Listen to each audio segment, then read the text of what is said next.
You're watching the Norfolk Southern Sherwood Subdivision. I'm Harold. Thanks for watching. In today's video, we'll continue work on our back scene in our town of Sherwood by completing some of the structures that go as part of the back scene. This is part of a series about constructing the back scene in Sherwood. If you want to see more of that series, or you wish to see some of our layout construction videos, or perhaps some of our operations or how-to videos, please consider subscribing to this channel. Now on with today's video. What we have here are the structures that are going to go on our back scene behind the town of Sherwood. We have, and you can see this in a previous video how we built this. We've built a wall, and we have covered the wall with some stone fascia.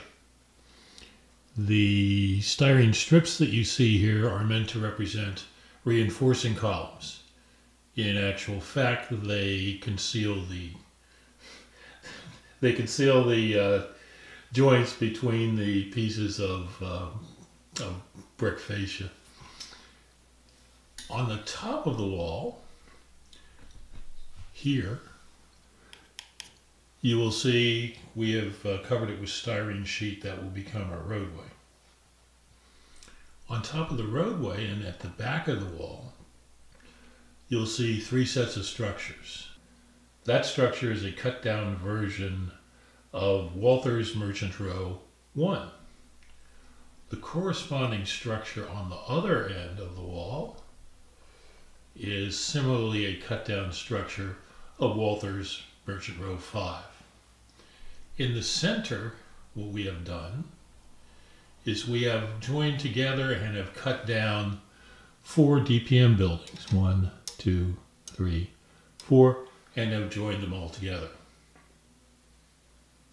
So the mission from now on is to get these structures into their final state, which means we're going to have to prime them, we're going to have to paint them, we're going to have to detail them, we're going to have to add some interiors, we're going to have to add the sidewalks, we're going to have to paint the whole wall structure, we're going to have to put in simulated mortar for the bricks, we're going to have to put on the roofs, and other such things. So there will be a series of videos about how we are going to do that. To get started with that, we're going to focus on this structure. It's a Walther's Merchant Row 5. It's a relatively small structure, and we're going to use it as a learning tool. And we will take this structure through all the steps that I just mentioned, and we will use that information to finish the other structures, and we will learn by doing. So in today's video, we are going to start the process of completing this structure, and the first thing we will do is we will prime it, and we will go outdoors to do that.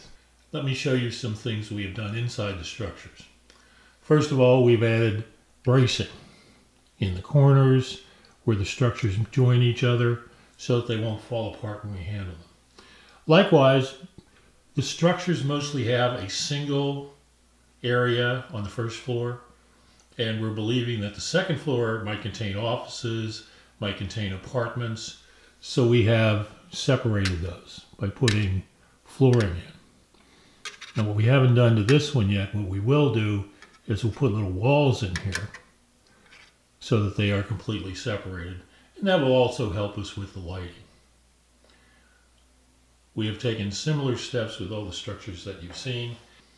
Because the interior will be shown, in addition to painting the structure on the outside so that it looks good from a distance, we're also going to have to paint all of this inside so that the white and the other such things don't show up and the interior actually looks like it could be the interior of a building. So there'll be all those activities going on in this and future videos, and I hope you'll stay tuned for all those things. We have moved outside and we're going to apply primer to our model. The primer using this one, Rust-Oleum Inspire Primer Flat Gray, and it's suitable for use on plastics. before we prime anything or paint anything outside, we need to have the appropriate safety equipment. Gloves, eye protection, and most important of all, a respirator. So we're going to put all this on, shake up our can, and do our quick priming. To prepare for this step, we have washed the model in soapy water, and we have allowed it to, we've rinsed it off of course, and we have allowed it to air dry. So what we're going to do is paint it both inside and out with our primer. We'll put our mask on, and we'll have the mask on, and you probably won't be able to hear me very well. So I'll just show you what's going on, and it won't take long.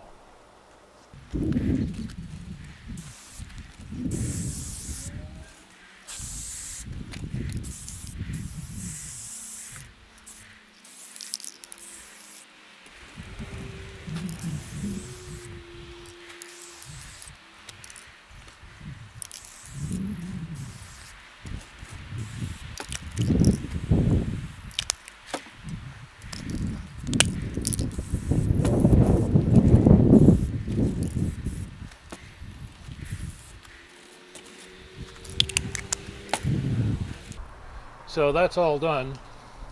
The primer is there to help the paint that we're going to use to stick to the plastic where it might not stick otherwise. And we'll do this with all the structures that are involved in this process, this one being the first test. So I hope you enjoyed that. Please come back and join us again when we do more with this structure. We have returned to the workbench to review the results of our priming. The results were terrible. What had occurred, and I'll show you a short clip right now of the painting process, and in it you will see the reason the results were terrible.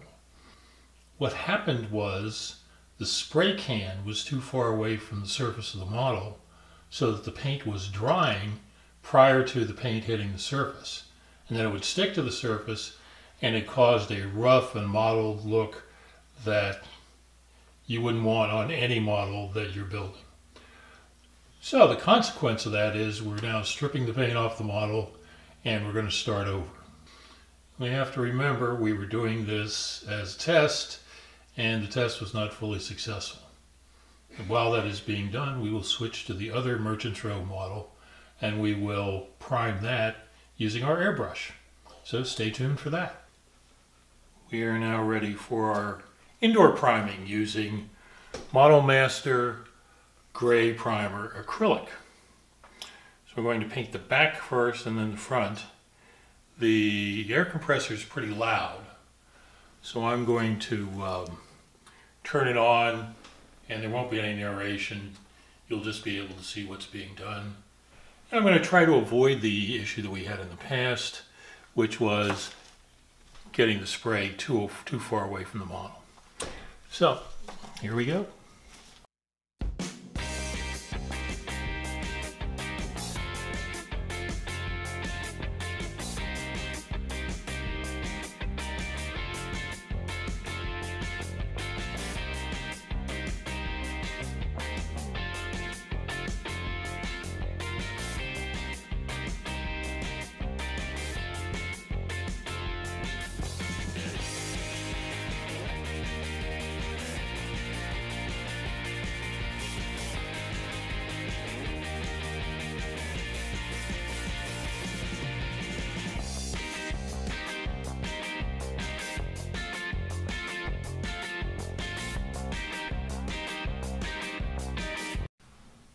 And just that quickly we are done. So we have now applied our primer to our model. It's an acrylic primer, so it won't harm the model. And it's going to be, when it's dry, ready to have its coat of paint applied. In this case, the paint will be most likely brick red. So we're finished with the priming part. I hope you enjoyed that. Apologize for the error that I made in the beginning, but it just goes to show you that whatever mistake you make, in this hobby at least, you can generally recover from it. Thanks again for watching, and stay tuned for more videos in this series having to do with painting our background buildings for our town of Sherwood.